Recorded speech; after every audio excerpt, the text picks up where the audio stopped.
Hello, I'm Jim McAleer, the President and CEO here at Alzheimer's Orange County. And with me today is our Vice President of Programs, Mark Odom. Hi, Mark. Hey, Jim. How's it going? It's going well, but it's heating up. Are you Have you hot? noticed? You noticed the weather? I'm hot. Yeah, it's getting hot. So It's getting hot. I wanted to talk to you a little bit today about weather and about heat. Our seniors, we know, are more prone to problems from the heat than the rest of the population. We know that some medications can cause dehydration, which is escalated during times of high heat. So give me your favorite 2 tips for preventing heat injury for a senior. What are your top 2? Top 2, I do think that seniors need to drink more. Seniors need to stay hydrated, even during the winter time. But it's even more important in the summertime. And we're talking not about a lot of little sips, but big sips. Taking a bottle of water with them, or a flask or something, to have it with you all the time, because we need to be hydrated. We need to be drinking all the time. Okay. Second of all, do your best to stay in a cool area, in a cool house. If you have to travel somewhere, get the AC going in the car as soon as possible and keep cool. Stay in a cool environment for as long as possible. And if you've got to get out of the cool environment, be prepared. Be thinking ahead of time and figuring out what you need to take with you in order to protect yourself from the sun exposure and just from the excessive heat. Looking at your skin and looking at my skin, we know a little bit about sunscreen, right? A lot about sunscreen. A lot about sunscreen. So keeping a high SPF sunscreen in your car, I think, would be a really good idea. You had an interesting idea about an extra umbrella that I had never thought of. Right.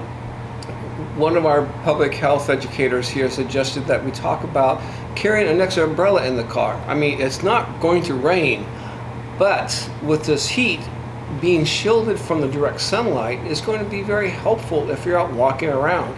So take a tip from a lot of folks from other countries and other cultures. Carry an umbrella in the summertime, or at least have one in the car in case you're stuck somewhere and you're looking for some shade. Create your own shade with your own umbrella. We also have to remember that our folks and friends with dementia may or may not remember some of these tips and tricks, so it's up to us to be the memory for those things. In addition to heat, we're also in the middle of a fire season. The Southern California fires have years where they're very bad, years where they're just a little bad. Who knows what this year will be, but the air quality goes way down during those fires. So one of the things that we've talked to folks about doing is, if it's a heavy fire season and you know the air quality is less in your area, then you'd put a wet towel under the door thresholds and the thresholds of the windows, making sure you keep your windows closed. So that's one step you can take. But if you're inside, Mark, and you don't have AC, what do you do? Right. It can get toasty real fast inside a house or an apartment without AC. I think a couple of key things that we need to remember is air circulation, just feeling the air flow by. And I think most of us realize this, but we need to remember to keep some fans in the area, fans we can plug in and keep ourselves cool. A little bit of wind chill factor, even when it's warm, can really be helpful. And in some really serious situations, if the AC goes out, if there's no circulation, if it's getting hot, be prepared and know in advance where some cooling centers are in your community. Are we talking about a local school? Are we talking about a library? Are we talking about a shopping center? Or some other location that's been designated by the authorities as being a cooling center? Keep those in mind and be prepared with having friends that can help you get there.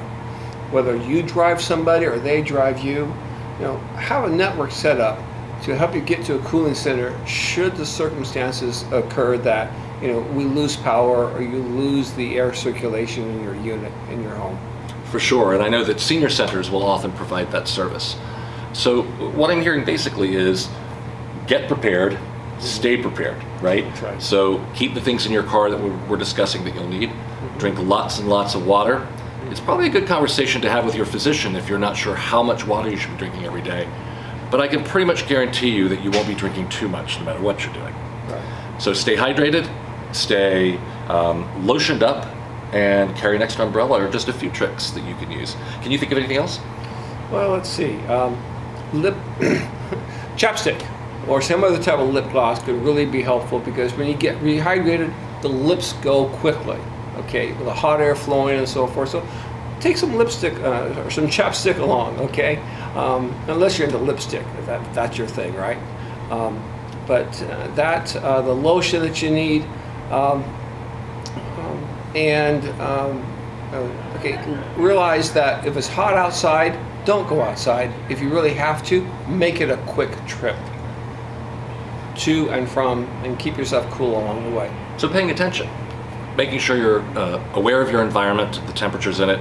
You're also aware of the environment for your children, your pets, your parents, all those in your life who may not be paying as much attention as perhaps they should. So stay cool, stay out of the heat, and try and keep everyone you know and love safe this summer. Thanks. Great. Thank you, Jim.